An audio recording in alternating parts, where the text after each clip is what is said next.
Mais uma vez aqui presente com o canal Pátria Livre, sou o pastor Elcio Nunes, desde Houston, Texas.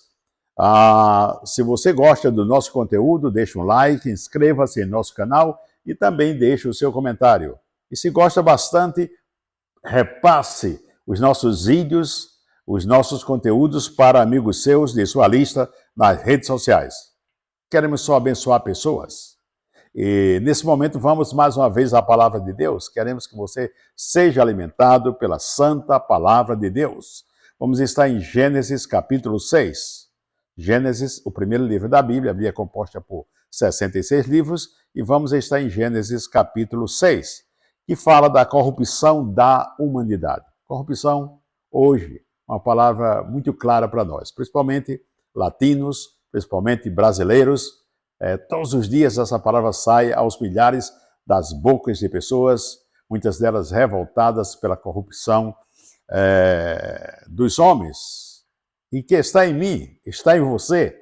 Não pense só que está nos outros, nos políticos. A corrupção está em todas as esferas da sociedade brasileira e mundial. Só vai terminar quando Cristo venha e dê um basta nisso tudo. Mas nós não vamos nos dar por vencido. Vamos continuar trabalhando e lutando para que a corrupção não atinja nossas famílias, nossas vidas, nosso trabalho, e que Deus nos abençoe. Então, Gênesis capítulo 6, a partir do verso 1, diz: Quando os homens começaram a multiplicar-se na terra, lhe nasceram filhas. Multiplicar-se porque era uma ordem de Deus antes. Lá nos primeiros 2 capítulos do Gênesis, Deus deu uma ordem de que o homem crescesse e multiplicasse entre si, entre homem e mulher, né? Os filhos de Deus viram que as filhas dos homens eram bonitas e escolheram para si aquelas que lhes agradaram. Os filhos de Deus, os descendentes de Sete. É outra corrente, mas eu não quero tomá-la para esse texto. Eu vou ficar com a corrente que eu creio que a maioria crê. A descendência de Sete, que foi o terceiro filho de Adão e Eva. O primeiro foi Caim, o segundo foi Abel e o terceiro foi Sete, porque Caim matou Abel, né? Então, os filhos de Deus, os descendentes de Sete, que seguiam as regras de Deus, viram que as filhas dos homens eram bonitas e sem método, sem metodologia, né? Sem horizonte, né? Sem equilíbrio. Tomou cada um para si aquelas que lhe agradaram. Veja, aquelas. Deus disse lá no início, nos 2 primeiros capítulos, que o homem deixaria pai e mãe e se uniria à sua mulher, à sua, não disse as suas. Não falou de harém, não falou de poligamia. Poligamia começa com a descendência de Caim, através de Lameque, né? De Lameque. Mas escolheram para si aquelas que lhe agradaram aos seus olhos, ao seu apetite sexual, visual, ao seu bom gosto. Foram pela aparência, de um modo errado. Então disse o Senhor: por causa da perversidade do homem, pela sua não obediência a mim, meu espírito não contenderá com ele para sempre. Ele só viverá 120 anos. Desde essa palavra até o ato do início da construção da arca, Deus usou Noé, né? E o período que Noé construiu a arca e passou ali 40 dias de chuva sem parar, um total de 150 dias dentro da arca para que pudesse sair.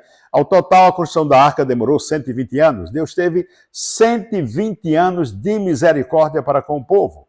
Porque falamos de Noé construindo a arca, que o velhinho estava ali só trabalhando. Não, mas era uma maneira de expressão de misericórdia de Deus, em dizer que se o povo não se arrependesse, viria um castigo muito grande sobre toda a nação.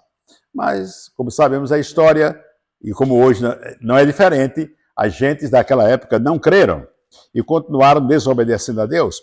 Deus disse: meu espírito não contenderá para sempre com o homem, e ele só viverá 120 anos. Daquele dia até a construção da arca, quando terminou, foram 120 anos quando Deus destruiu toda a raça humana, com exceção da família de Noé. Naqueles dias havia nefilins da terra, um tipo de gente, não é muito definido na Bíblia. Uns dizem que eram homens formosos, bonitos, altos, poderosos, né?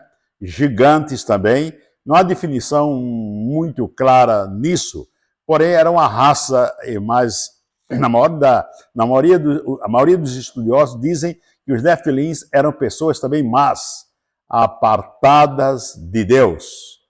Naqueles dias havia nefilins na terra e também posteriormente, quando os filhos de Deus possuíram as filhas dos homens e elas lhes deram filhos, eles foram os heróis do passado, homens famosos. Mas não é por ser famoso que a pessoa de boa índole, de bom caráter, de boa atitude, eram más. E eles mesmos se infiltraram com a descendência de Sete, né? Com o terceiro filho de Adão e Eva. O Senhor viu que a perversidade do homem tinha aumentado na terra e que toda a inclinação dos pensamentos do seu coração era sempre e somente para o mal. Não é bem diferente de hoje, né? Veja bem. O Senhor viu que a perversidade do homem tinha aumentado na terra. Hoje continua em aumento também, né? E que toda a inclinação dos pensamentos, da cabeça, sai da cabeça os pensamentos, era sempre e somente para o mal. Uma constante. Então o Senhor arrependeu-se de ter feito o homem sobre a terra. Isso aqui dá um estudo, às vezes uma confusão muito grande. Deus se arrepende ou não se arrepende? A Bíblia diz que Deus se arrepende aqui, mas lá na frente a Bíblia diz que Deus não é filho do homem para que se arrependa, né? Deus resolveu tomar novas atitudes. Deus não arrependeu-se totalmente de ter criado a humanidade que ele criou, porque ele deixou uma semente, deixou Noé e sua família, e hoje estamos aqui. Somos mais de 8 bilhões de pessoas na Terra. Aquela geração toda foi destruída, mas Deus não arrependeu-se, porque Deus continuou confiando no homem. Noé e sua família os viu como justos na terra. Não era perfeito, né? Mas dava para Deus trabalhar na família de Noé e na vida de Noé.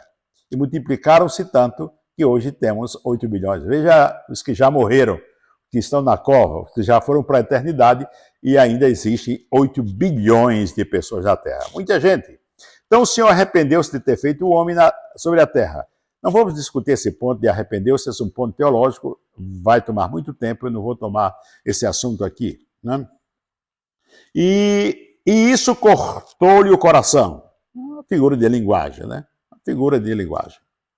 Disse o Senhor: farei desaparecer da face da terra o homem que criei. Os homens e também os grandes animais.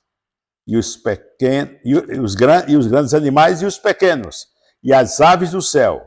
Arrependo-me de havê-los feito. Creio que não encontraram uma outra palavra para pôr aqui. Não me arrependo, mas tomarei uma nova direção a partir de agora.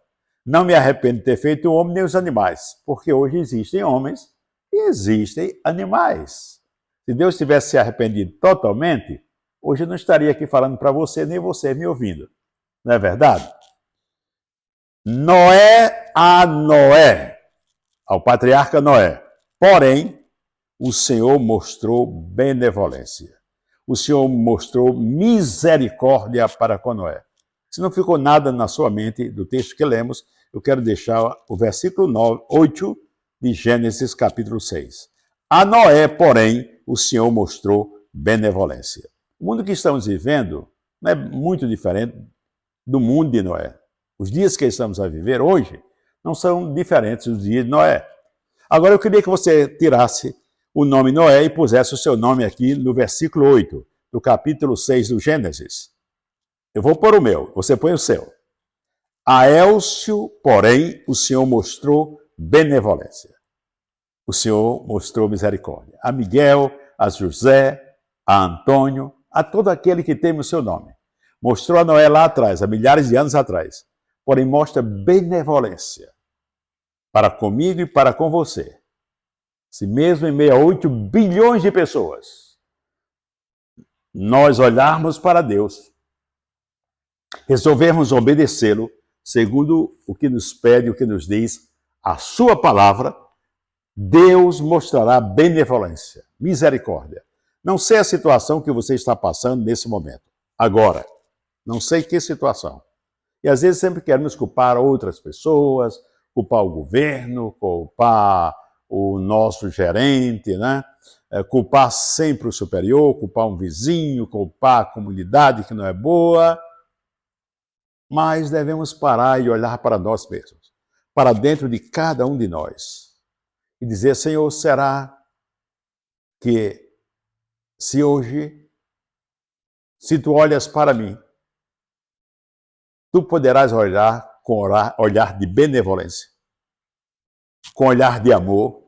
Será que, apesar das minhas imperfeições, dos meus defeitos, dá para o Senhor ter misericórdia de mim, como teve de Noé naqueles dias? A Bíblia não diz que Noé era perfeito nem a sua família, mas era o melhor que Deus achou entre aquela geração. E por isso ele foi salvo com toda aquela geração. Uau, que Deus mau, destruiu milhares de pessoas? Não. Deus não destruiu. Deus lhes deu oportunidade por 120 anos. 20 anos. Se lembra que Deus disse que o homem ele só viverá 120 anos desde a data da sentença até o cumprimento da construção da arca, quando terminou a arca. Então, aquela geração só viveria 120 anos. Não podemos dizer que aqui foi uma limitação de idade, porque depois teve Abraão e tantos outros que viveram mais de 120 anos. Né? Muitos outros patriarcas, muitas outras gentes viveram mais de 120 anos. Então foi só para aquela geração que iria ser exterminada. Mas a pergunta é, você pode pôr o seu nome aqui e pedir a Deus misericórdia sobre a sua vida? E dizer: Senhor, eu he encontrado benevolência, misericórdia tua para com a minha vida. Que coisa maravilhosa.